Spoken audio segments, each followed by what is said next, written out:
Welcome, ladies and gentlemen, to Soul Brothers, Solana's finest podcast with, well, myself, Simon, and without Eno today, where it is our job to throw you into the Solana rabbit hole, show you around in our exciting ecosystem, and introduce you to some of our brightest minds on Solana. And the mind we got today live with us is Mida.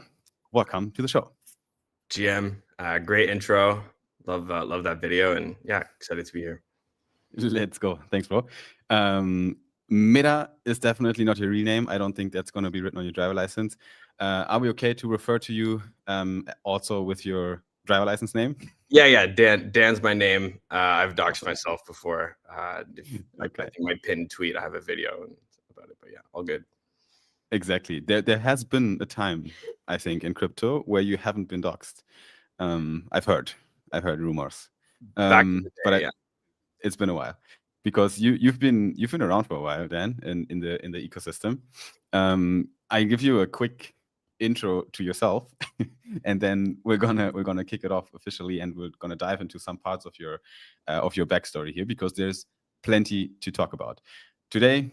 You are definitely one of the Solana OGs to be around here because you've been, like I said, in this ecosystem for a while. You have previously worked at Solana Foundation as well, and then stopped working there to pursue your goal of creating, well, a very successful NFT community that is also known to be a startup society. And I'm talking obviously about the Lucid Drakes.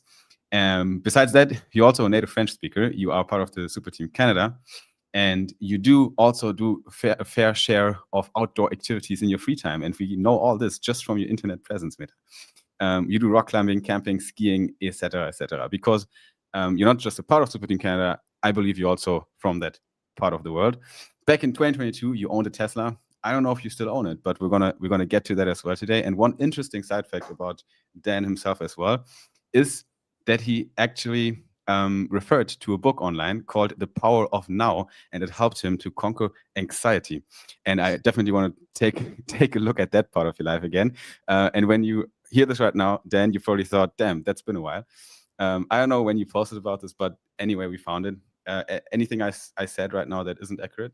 No, it's good. Yeah, you did your homework. I did a really cool thread on mental health and like 2022. Specifically with crypto. So I think that's what you're referring to on the egg card. Yeah, I think we need more of that because the space can be quite tiresome. But look, there's a lot to unpack here in this episode today. I do definitely want to talk a little bit about your backstory and your upbringing in Solana, let's say. And a big part of that, especially at the beginning, has been the work at Solana Foundation. How do you get there to begin with? Because I don't even know how to land a job at Foundation. So how was it back then, and how did you even get started to work for a Foundation, and what was your role? Yeah, very interesting journey, definitely unconventional. Maybe I'll start like how I got into Solana and then how I got into Solana Foundation because it's very kind of tied together. So once upon a time, my Web2 job, I was a navigation officer for the Canadian Coast Guard. And doing search and rescue all over Canada. I was mostly based out of BC, so on the west coast of Canada. Did that for a while, got bored. I was in the operations side of things by the end of it, and did communications, like with basically emergency communications and day-to-day kind of activities on the Coast Guard front for all our assets on the west coast. Got bored. And then really, I've on the side, I've loved blockchain and crypto since I got in 2016 is when I first got into ETH. Actually, I got into crypto through ETH, not through Bitcoin. I really like the idea of like this like digital computer. So I was kind of a DeFi nerd at that time and just tried every protocol. And I remember in September of 2021, Solana got a bunch of hype. I tried it as I tried all these L2s and L1s. And I tried Radium and it just worked. Like I felt like it was the first time I actually used a blockchain. I didn't have to like think about fees. I just swapped and it did it fast. And then like, that is very simple. So from then it took me about 2-3 months to quit my government full-time job, making a good salary and just, going full-time into the Solana ecosystem. I fell in love with the community, with the people. NFTs was really intriguing to me at the time. And I kind of was dabbling in different little projects that I was building, and also just minting different NFTs. That was like really the kickstart of the NFT run. But I really liked one of one art, and I started to get really involved in supporting artists. And then at the time, I met DJs, the artist for Lucid Drakes. Mm-hmm. He was one of the ways I got into the Solana Collective, which at the time was a very small kind of niche Solana focused group run by the Solana Foundation. So it was kind of a great coincidence that I met DJs early on online, and later working together on starting Lucid Drakes.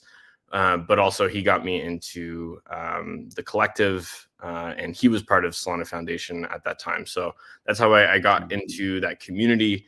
And then I just started to help quite a bit and participate. And then there was one AMA we did with Solana Pay, and I had a bunch of questions lined up. I was like super intrigued. I was one of those, nerds, blockchain nerds, and just wanted to learn everything. And then I remember during the AMA, like I was the only one asking questions. No one else was asking questions. So I was like, well, whatever. But then after the call, Alevtina, who later became my boss, she was listening to the AMA, and this was like part of her group that she was managing at the Solana Foundation. And then she DM'd me on Telegram, and I jumped on a call with her, and she's like, hey, listen, like, we're starting this new thing called Hacker Houses. We did one in LA, it went really well. We're doing one in Seattle in a couple of days. We need support on our Twitter and creating content. Saw you in the AMA. Can you go out and fly out and do this? I was like, yeah, like you give me an opportunity, I'll jump on it. Seattle was only like a 1 hour flight, 30-minute flight away from Vancouver. So it was very easy. It was during COVID, and that was very complex. And it was like the heat of COVID. So going international was a bit difficult, but yeah, got it done. Went there. I met Ellie, Ryan Shea at the time, and I really got integrated into the ecosystem, just making a bunch of content, helping as much as I could. And then, yeah, that's how I kind of got into Solana Foundation in a way. I didn't, at that time, I was just a contributor, so I didn't work like full time with Foundation, but I was just, there's basically like this 8-month period before I got hired full time that I was just running around hacker houses around the world, supporting Ellie, supporting Brandon at the time, who was writing a lot of content for Foundation. And yeah, kind of got my feet wet there, and then started doing more data side and supporting as much as I can. Basically, like, whatever you want to throw at me, I'll do it. If I don't know it, I'll learn it. And it's like, yeah, providing a lot more value than what they were paying me. I just wanted to always be giving them that premium.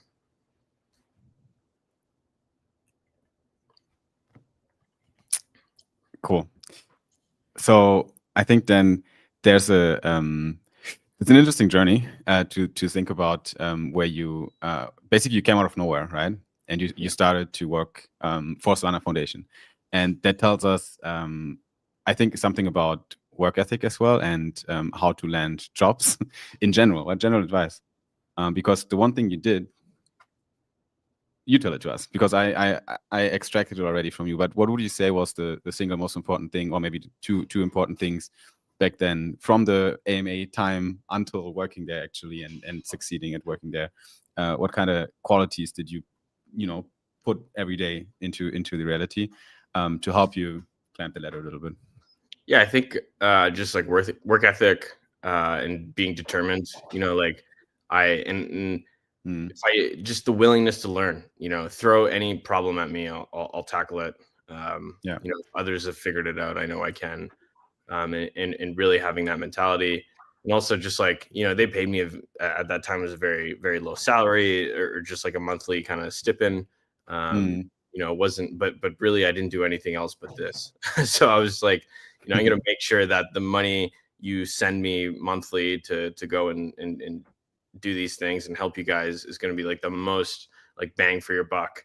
You know, and I want you to feel like that you're getting a lot of value from me, and basically just working full time on a part-time thing, and helping where I could, and always being available, and having this, like, you know, I think it's kind of easy to kind of outperform a lot of people. Most people just suck on a lot of the basic things, like answering fast, you know, and being active and being there.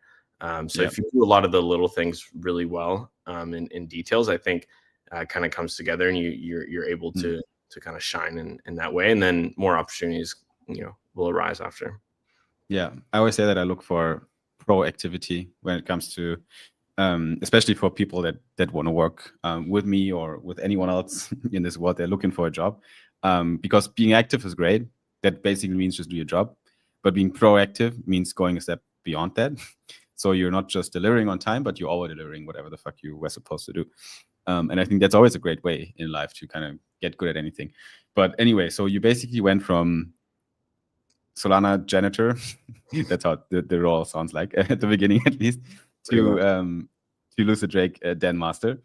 And that all that happened within like a 2-year time span, I suppose, early Solana days until the start of Lucid Drakes. Yeah, Lucid Drake started not too long after that. Maybe I can touch a little bit on what I did at Foundation, but I very much worked on this project in parallel. Okay. So basically at Foundation, when I got hired, I was a community growth manager, initially running the collective. Was very involved in supporting and launching different super teams.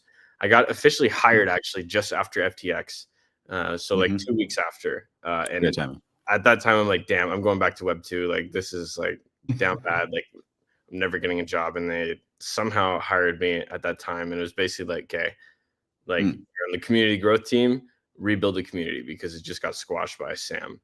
So yeah, it was a really interesting time. I got to work with like incredible people. You know, the Foundation is filled with so many legends and different in their own respects. So that was a great time. But in parallel, like I said earlier, you know, DJs was also working for Foundation. He was also supporting a lot of these hacker houses. We ended up traveling, you know, all over the world. I think I personally did like 7 or 8 hacker houses the first year, and I know many others were you know, all of us were traveling around the world doing these things. And then you kind of saw this like clique of people traveling to these events and like different hacker houses, but they you know, they kind of, so basically me and DJs just came up with this idea where, you know, Lucid Drakes, he had drawn this character before, and you know, at the time, one art really wasn't kind of in. It was all derivative arts, or like PFPs, and we wanted to do something different. DJs was really artistic, and like it didn't really fit well in that box for generative art. And at the time, like, you know, Boogles had just started, and then Voxel Monkeys were the only like one of one. And these are early days, but this was like the only other example of what we were kind of doing at the time. So this was like early 2022, like February, and so yeah, basically we just started to go to these events. We did these auctions on exchange art, you know, and at first it was just bringing in all our friends together that we would meet across all these events. And like you can look at the auctions, like the first 15 Drakes went for like, you know, 1 to 4 Sol. It was just really a friend group. But what was great is, you know, we would see each other all the time, and we kind of onboarded in real life. So it was very different than all these other NFT communities. And then we would do dinners, and then kind of from that core friend group. And actually, one important thing is, like, you know, ironically, like the people going to all these events are also very, very intelligent in some way, shape, or form. They're really in the trenches. At that time, early on too, it's like, you know, very special because it's very new. It was kind of like a nostalgia moment. So yeah, we not only curated like a great group of friends, but just like a really powerful network across the ecosystem. Many people were doing really incredible things in all branches of the ecosystem, and kind of just coming together and as a network of friends and trust in the beginning. definitely very unique story, I think, for an NFT community. Super Solana centric, like very literally out of the womb of Solana. This is how Lucid Drakes were born. Like you as an insider from Foundation, traveling to all the hacker houses, which is by now Solana lore, right? There is no hacker houses anymore. So it now entered the lore stage. Back then it was I think the builder event probably, right? That like globally. Today it looks a little bit different, and that actually brings me to a question then. That I wanted to throw at you as well, related to just the overall branding of Solana today, because you've seen Solana back then and how it looked like. You've seen the beginnings of it quite early, right? And you've seen also the vision, I suppose, internally where it's supposed to go. And now we're here. Now we're all kind of in the future, right? If you reflect your time back then. So how do you feel about Solana, the brand, and also the media presence, social media presence today versus what it was back then and what the vision for it was back then? Does it bring up positive feelings in you right now, or do you feel like there's things that could run better? And say whatever you can say here, but I'm generally curious about your opinion on, you saw it back then, and what do you think about Solana today? It's really interesting. I think we pioneered a lot of the way that you bootstrap a developer community. So like, back then, like there was no really other L1s. It was all L2s really. And that was like the consensus was that, ETH is this massive L1, and then execution is going to happen on L2s. So what made it really easy for these L2s when they were launching, yes, they were raising massive amounts of capital, but like they basically could vampire attack Ethereum and the EVM, because all these devs already knew how to build on EVM. So you just, hey, build on our chain, and that's it. Where Solana really didn't have that privilege in the beginning, and we had to, no one at the time, it was Rust chewing glass, like was the meme. And we had to like build that developer base from the ground up, which was actually great. So we didn't get that head start. However, I think that is one of the main reasons why we're here today, is because we were forced to innovate and build this developer community from the ground up. So things like hacker houses was one of those. Like I think the first year the team did like 24 hacker houses, and it was almost, so sometimes there was 2 hacker houses going on at the same weekend, so the team would split. It was crazy, but like, insane amounts of effort. No other foundation, no one else was doing this, and we had to, or else, that we no one was building an SVM. There was, Anchor wasn't even there at the time, or maybe just starting. Like these frameworks weren't there. Metaplex was very new. You didn't have all these the tool sets or anything. So everything had to be, built from the ground up. And it was very embraced. Chewing glass was the meme. And we kind of liked that. It was raw, it was cool, it was fresh. Rust is a very interesting language. So I think like a lot of the beginnings was just a lot of trial and error. And I think like with really Raj too, like experimenting, having like, really preaching this, and going out there and trying out new things and seeing what sticks, and doubling down on that. So I think like that was really the approach in the beginning, which was a lot of fun to me. Like building new communities, having that freedom. I think like the foundation approached things very fast, and having that flexibility to kind of pivot and experiment. However, obviously that like as the organization changes, things are very different than back then. Right now, a lot of that focus has shifted. Definitely a lot more institutional. Right, we're ready at that. We're at that stage. So I think like a lot of the events, things have definitely kind of catered to it. I personally like the kind of old days cypherpunk, like chewing glass, having fun, like new protocols are coming out, new problems. This is like NFT botting and all these things, and people are trying to come up with different, and then you had the royalties, and you just had so much, like felt like every week there was like a different like community drama, and it was really interesting. The SMB story, the DJ Nape story. So yeah, it's definitely changed. I think like as an ecosystem, we've matured a lot more. We're focusing on a lot more sophisticated products and protocols, and yeah, definitely have a different approach. I think yeah, the foundation, I loved working at the foundation. There's definitely a lot of, ups and downs, like with every major organization. But I think overall, giving a lot of freedom to foundation employees to go and innovate was like a big unlock that I don't think Mm. many other ecosystems had, and that pushed us in the direction we are today. Yeah. I think people look at Solana today and they might just joined it. They might enter through a Colosseum hackathon and they see all the amazing premises we have already now. Because building on Solana right now it's still not easy, but the tools you have at hand right now are insane if you compare it to back then. Especially for hackathons, right? You made a lot of shit you had to make from scratch back then. And now you have all the templates, you have the SDKs ready. You can there's GitHubs everywhere left and right. And you have all the tooling. Like there's so much tooling already available right now. So that's a huge unlock, I think. But people also overlook, in my opinion, a lot of times what it took to get here. And I haven't been there the way you have been, right? Like I definitely joined later. Even though we started at the same time, I was like smirking earlier when you said about like Radium and your first steps with it, because it was literally copy paste my experience. Like I think a lot like of people have that if they're at that Radium, right? Radium was the first thing that they hit. Big props to Radium for onboarding so many people early on, because I definitely, I dabbled with Ethereum here and there. And then I came to Radium Protocol, and that was the first time when I really felt like, damn, this is innovative new tech. This is like, I'm doing financial services, I'm doing banking services without a bank right now, and it doesn't break. So that was pretty huge for me. But then I think people overlook sometimes as well what it took to get here in terms of like 24 hacker houses in a month, you said? In a year, like, yeah, first year. In a year.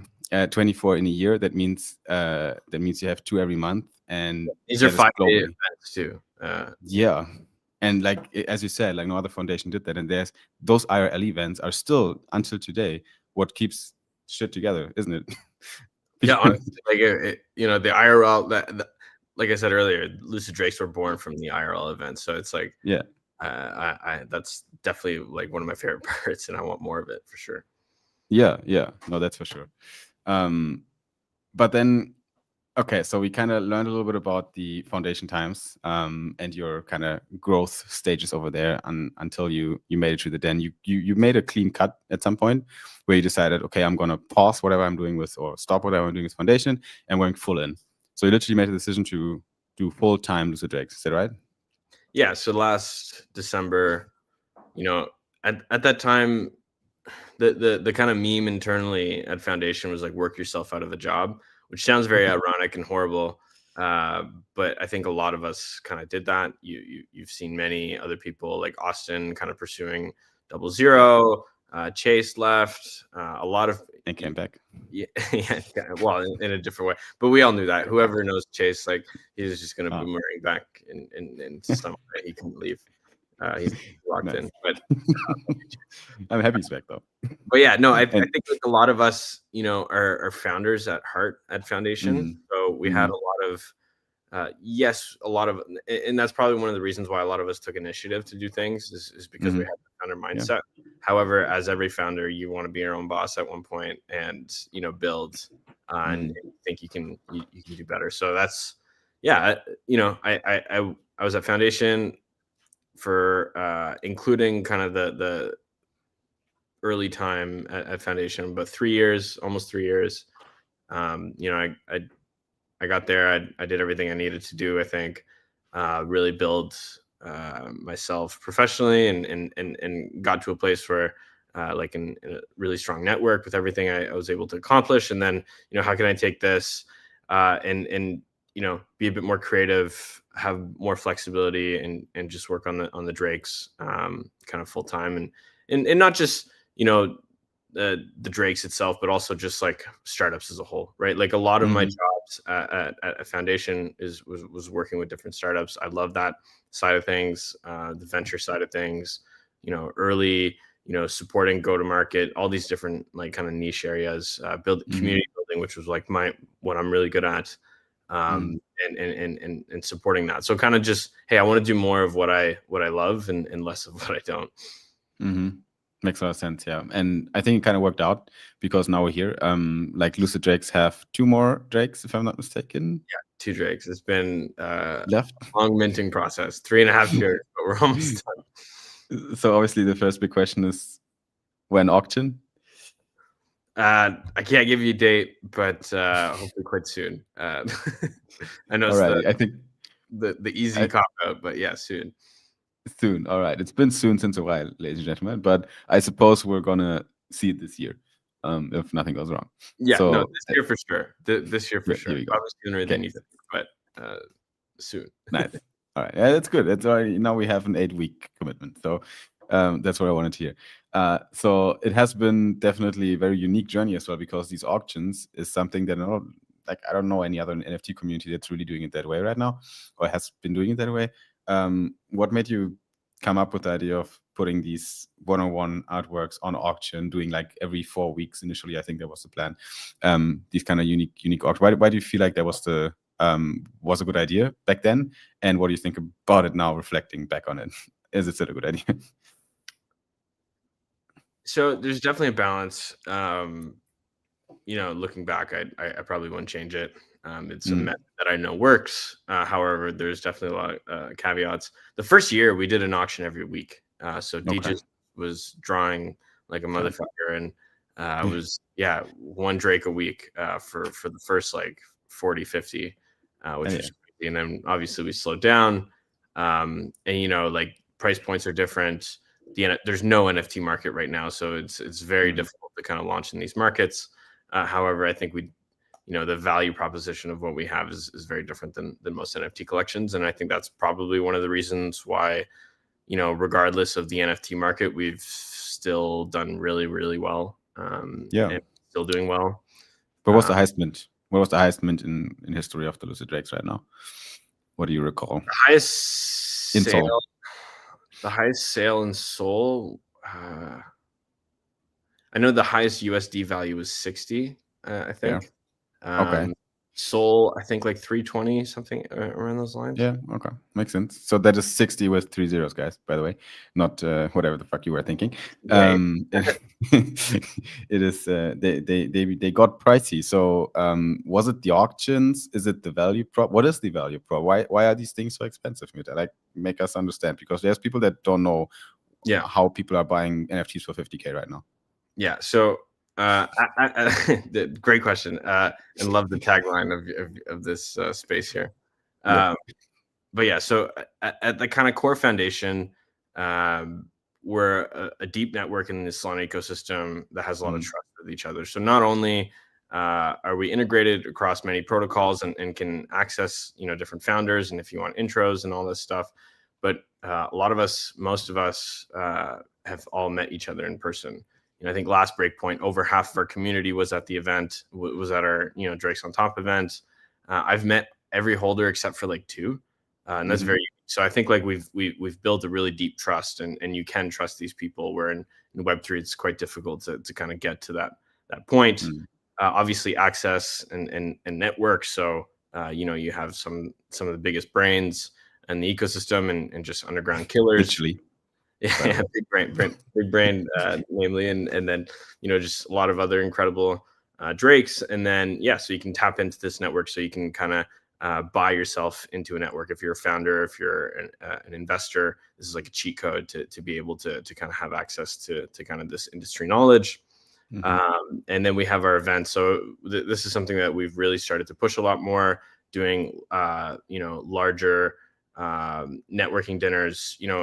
And we host a lot of smaller dinners too. So Drakes, as have access to basically a small fund to go and host these networking dinners. So if Simon, you're out at Consensus, and you have 3 potential great Drakes or something, we can we'll fund these dinners, but also just these larger activations. So Drakes on Top Abu Dhabi is our next one. It'll be an 80-person networking event on a beautiful overlooking Yas Marina, and really focused on, and we're really focused on providing these high impact networking events. You go to one of our events and everyone there is a Chad, is deep in the ecosystem, So having a Drake gives you access to that.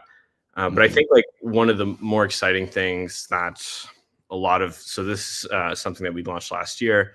So first of all, like this is kind of our core, right? Our network, our community, and that trust, right? And then last year we launched Lucid Ventures, which is our community syndicate, and I think a lot of value is also derived from this specifically in last year. So basically, as a Drake, you have access to our community syndicate, Lucid Ventures. We'll go through, different projects will apply, or we'll go through, and we provide different, venture opportunities. So as a syndicate, everyone can basically, invest individually from like $1,000 to, upwards of 50K, and then that kind of goes into one investment. And then at the end, we sign one check, and then we support the community. So we've deployed around, I think, like 800K in the last year across 8 or 9 deals. And we're, at this point, we've seen so many decks. We have a lot of access through our network.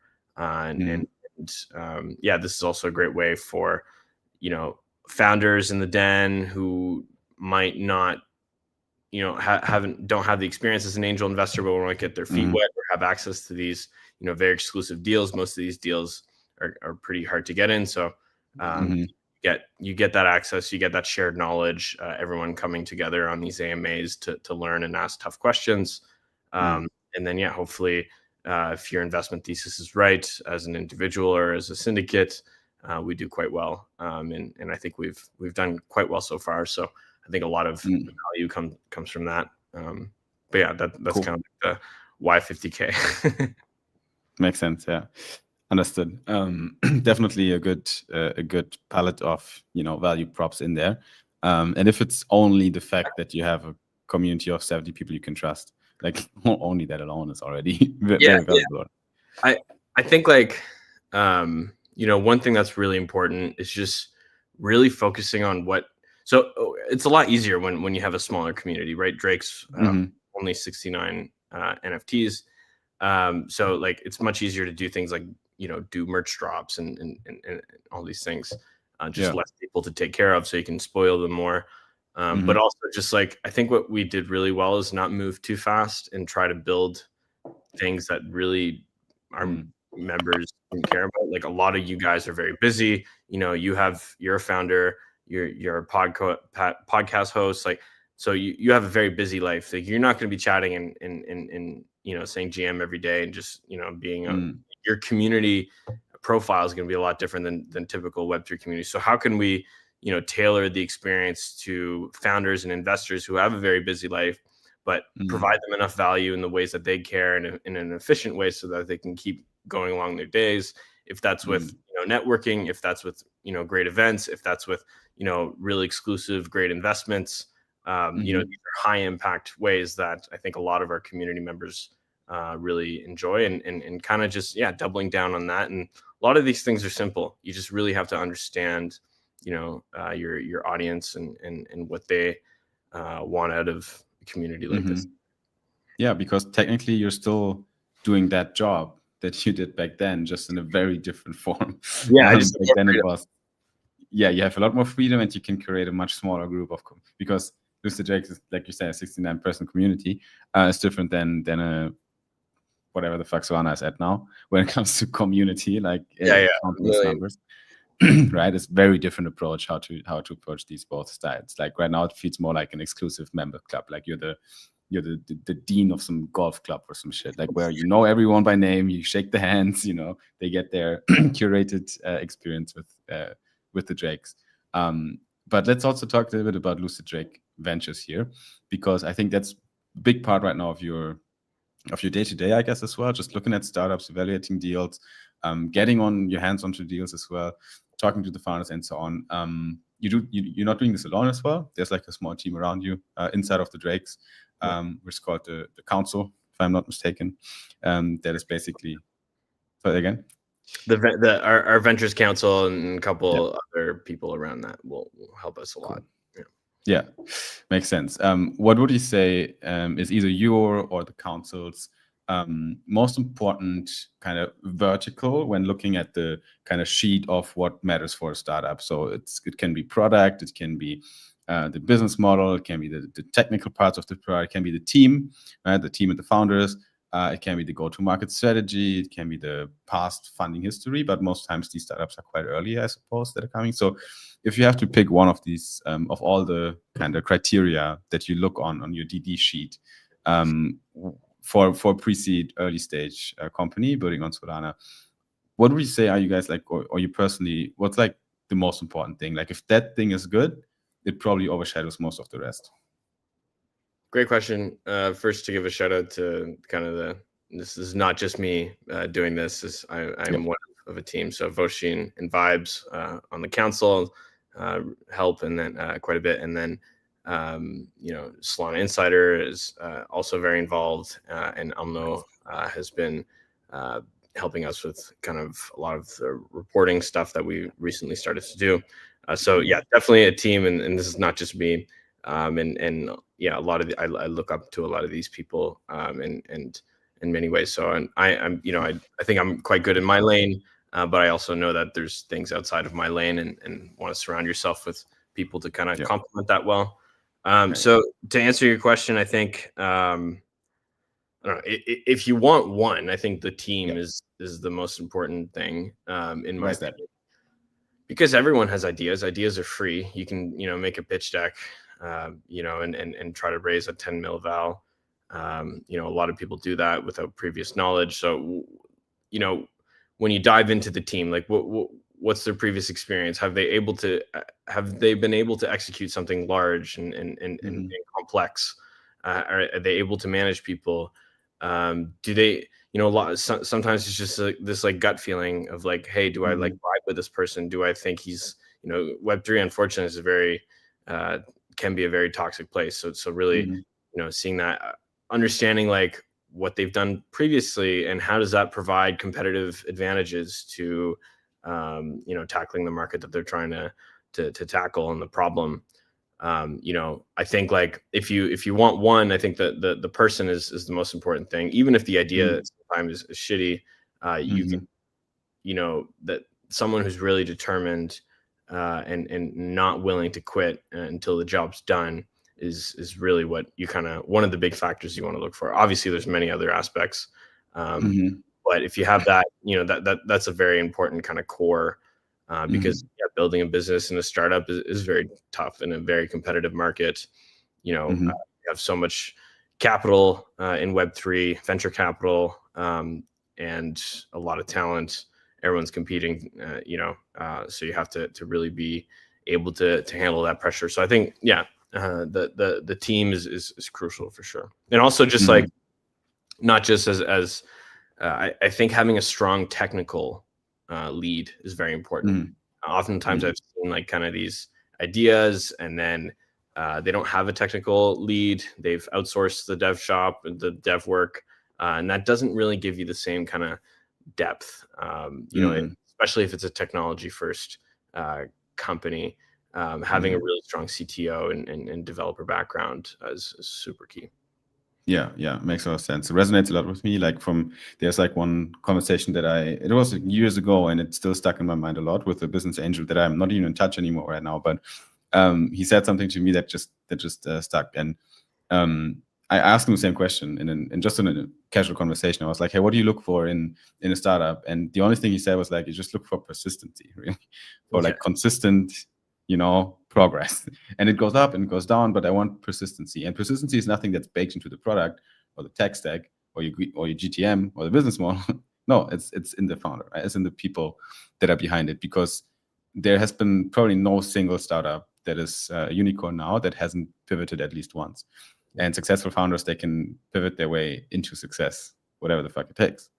But you can't do that if you're not persistent. Yeah. So another thing too that related to the person, like we do a lot of pitch roasts. You would know that, but like with different super teams and kind of like providing a lot of feedback and our Mm. input to help these founders from our perspective. And sometimes like seeing how defensive they are they able to like, are they very defensive? Are they able to absorb like feedback? Are they able to pivot? Like, and even if we're not right, we're just like seeing how reactionary they are, I think is really key. So like that's to kind of put into like how are we evaluating like a founder? There's many different ways, but I think like just seeing how that communication is going. Are they able to defend their points? Do they have strong arguments? Are they more emotional? Do they admit that when they're wrong? Do they admit when they just don't know? Like if you ask a question, and I would much prefer someone, if they don't know, just say, hey, sorry, I don't know. I'll look into it and I'll get back at you, instead of just saying some type of bullshit just to cover space. So that's important. Cool. Then slowly coming to an end, even though I have like a bunch of other shit I could double tap on. But we can keep going a little bit. I have time. Okay, we'll keep going a little bit. I have a few more things. One of the things that is I think also interesting for everyone listening is kind of just like vertical conviction right now when it comes to topics you are excited about, because it is a very opinionated topic. Everyone has one, right? And there are narratives that are always hot, right? There's been like a lot of AI stuff going on, but I haven't seen a lot of substance from these. But there's still people out there that say that is the biggest thing that I invest in right now. Is there any pattern right now? Are there any verticals that you personally feel pretty bullish on when looking at startups, especially obviously building on Solana? And if yes, which are these? And if not, then how agnostic are you? Like, are you looking at everything out there, or is there stuff where you say, I don't even look at this? So we're definitely fully agnostic. Our bread and butter is Solana. Even though we haven't really made investments outside of Solana, we would be open to it, I think. But what we know best is the Solana ecosystem. So I think like, not like shutting ourselves off to any other like extreme crazy ideas.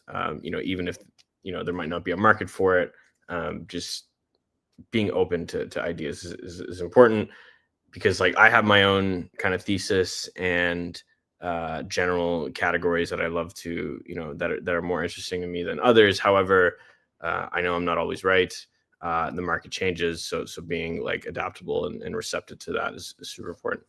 I think so. In terms of like sectors that I'm really interested, RWA is quite interesting. I think securitizing like securities and tokens and equity, like kind of there's many different like options out there, but like what we did with Cplex I think is really interesting, bringing equity on chain in different ways.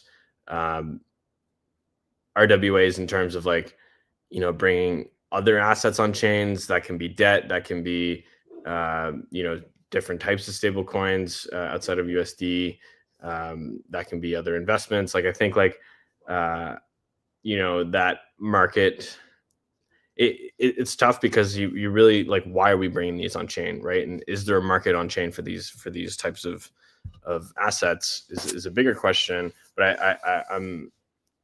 I am very excited to kind of see the experimentation on this in new team.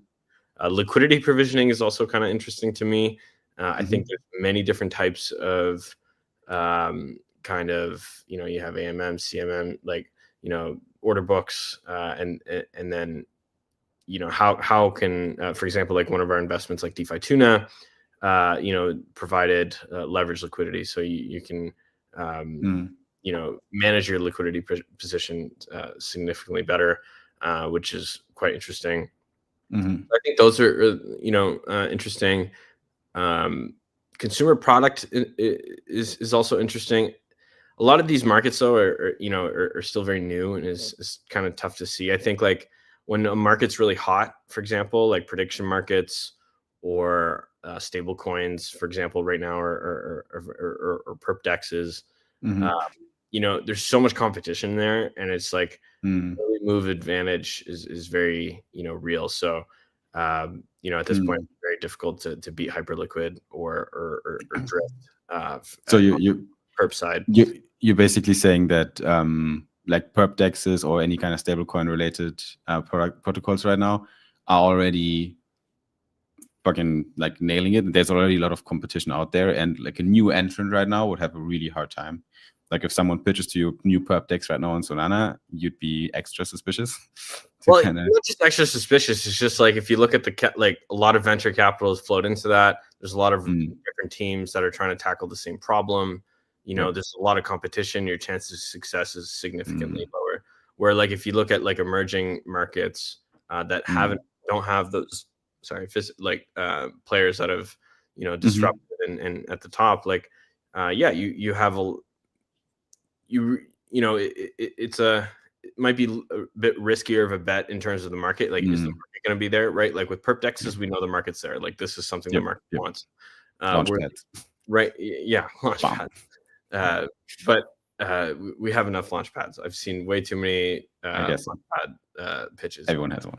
Unless you have some type of unique edge, that's very different. It's very competitive space. But like, even if the market isn't there yet, if you have some type of unique insight that the market's going to grow exponentially in this area, building in that area with a lot less competition, I think that's just like, chances of success are a lot higher, and you have a lot more room to make mistakes. If you're in a competitive place, you're compared to other protocols, and you have to be kind of at that bar or more, which is just much harder. Yeah, makes sense. What's kind of the next big thing 2026 2027, looking in the future with your little magic ball when it comes to kind of big things that you see like they're not there yet, but there could be a big market for this. It is something that I want to see more of, but it's not there yet, and it's very experimental still. It might be too early to even say could work, but could also like miserably fail. But is there anything, any vertical or any kind of niche on Solana right now where you feel like, hey, this is interesting, that looks interesting. I don't think we're ready yet for it, but give it another 2 years and these might pop. Anything that comes to mind? I think the biggest thing that comes to mind, like I kind of mentioned earlier, is just on-chain equities. Like I think like, cool. So one of the big things that I see on these decks or on pitches is like the products, the products make sense. The problem they're solving is real.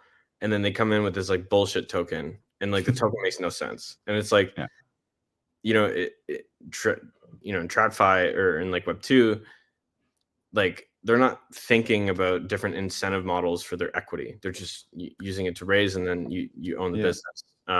So I just want to see a lot more of that. However, but then you have to think like, why are tokens like such a interesting way to raise? Because investors get much faster exits or access to exit and liquidity. So I think you'll in the next like year or two, you're going to see a lot more of a conversions of this, and like you're going to see less tokenomics design, not necessarily tokenomic designs, but you're just going to see a lot more like, here's the product, and it's directly correlated. The value of the product is directly correlated to the token, right? Most of the times it's detached, and it's more of a meme. And I don't think that's healthy. I think that's really, it's good to help founders raise fast money, but then they're not really incentivized to continue growing on this, where if you just, tokenize the equity in some way, I think you can attract those investors who want, the ability to have a liquid position much faster than, waiting 7-8 years, traditional, on the venture side. So you can have access to that liquidity, but you're also not butchering your, your future token and future project, because you don't have some, governance coin that doesn't do anything. And your bag holders are pissed while your product's doing well, and that disconnect there. So I think that's going to merge. Outside of that, I mean, that's a good answer already. If you have more, let me know. But I'd already have like 1-2 follow-up questions to go ahead. For people that might not be too familiar, because it is still quite new. I don't see any, tokenized equities. I mean, we do have who tokenized their DAT. We have a digital asset treasury that tokenized themselves, right? Yeah, Ford, I think, is doing it. Galaxy, I think. Galaxy was first, I think. Yeah, they've done it. So there's many different ways of doing this, and there's no consensus on which is the right way. So I think they use still quite new. and those are permissioned tokens. So I think you're going to have a mix of permissioned environments where you need to basically be whitelisted to trade these, because you own equity legally, you have to be you do have to KYC. So if you're trading these securities, then you do. But there's also new ways, innovative ways that you don't need to trade. You can still trade in a permissionless market, and so we've placed bets on those on that side, and excited to kind of see what the market decides is the best. At the end of the day, we'll see like what excites the market more for raising capital. But I think this space is still new. Like I said, there's no like one player that's rules them all, and that's still to be decided. So that's a really interesting spot. Yeah, super interesting, especially looking at where Solana moves as a whole, right? Because internet capital markets are definitely a thing now. It feels like it has been always that way, but fuck no, it was last year. We didn't even talk about ICM. Like it's fairly new, but it's here to stay, as it looks like. We want all liquidity on Solana, and basically tokenize whatever the fuck we can tokenize, as long as it makes sense. And I think equities are kind of obvious if we want to be the Nasdaq of the blockchain world, then we should probably try to get that liquidity on chain. Yeah, the issue is like, the issue is not if we can get these assets on chain. The issue is why. Like, so people are only going to do this if they can make, like, companies are only going to do this if this brings them a business advantage. And if you're trading on the Nasdaq and other exchanges, like, they're only going to, it's not about if they can tokenize their stock. It's like, why should they? So I think like giving them like just that whole design space, like things like, borrowing against your positions, providing liquidity in these markets. Like, there's just we know that DeFi can access a lot more than what you have access in other markets. But the only way this works, and that we actually can bring, most of the securities that are currently trading in Web 2 on Web 3, is not by like a 10% improvement. Like, we have to provide a 10x improvement on the current UX. That's like governance. Like, I don't know about you, but if you invest in stocks, like, you get ballots in the mail. Like, that's stupid. So like, how can, and you can't trade within like after hours. That's also really stupid. Borrowing against your position instantly. Like, there's many different like cool features.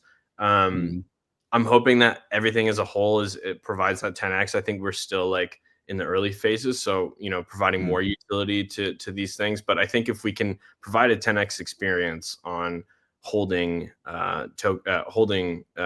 assets in stocks, and we can do that in bringing that on chain, then I think the market will be there. But we really need to experiment in terms of like, how can we expand this design space?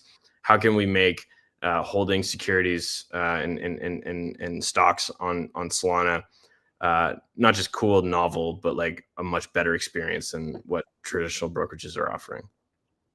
Makes sense. That is a good point to wrap it up, actually, then, because we're coming to a full hour, and I like these words as a closing remark. Tokenized securities or tokenized equities, for the right wording here. Definitely something we can look forward to for the next years, because as you say, I think it is underexplored right now compared to perp dexes and so on. Still, right now, Solana is on fire as an ecosystem. There's a lot going on. I think we can be happy that we have individuals like yourself building on Solana or supporting builders on Solana, to put it correctly, because it's a very important job that you guys are actually doing with Lucid Drake Ventures, because you're fueling the machine. Let's put it that way. Before I wrap it up, then I have a few quick fire questions. That's basically just tell me which word resonates with you. You'll know when I ask these. You just give me which one you're more bullish on.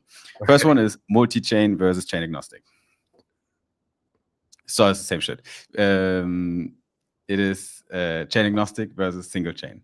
Yeah, single chain. 100%. Single chain. Token versus equity. What did you say? Sorry, token versus equity. Token. Solo founder versus founding team. Solo founder. DeFi or NFTs?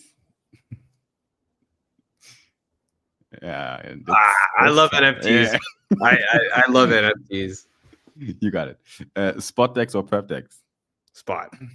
Oh, Don't pump touch dot fun or bonk? Bonk. Canada or USA? Canada. Fuck you, Kevin.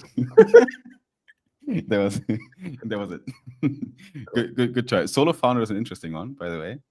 I How do think you answer this? I don't know. I mean, Yeah. I don't know. That was kind of a gut one, but Yeah.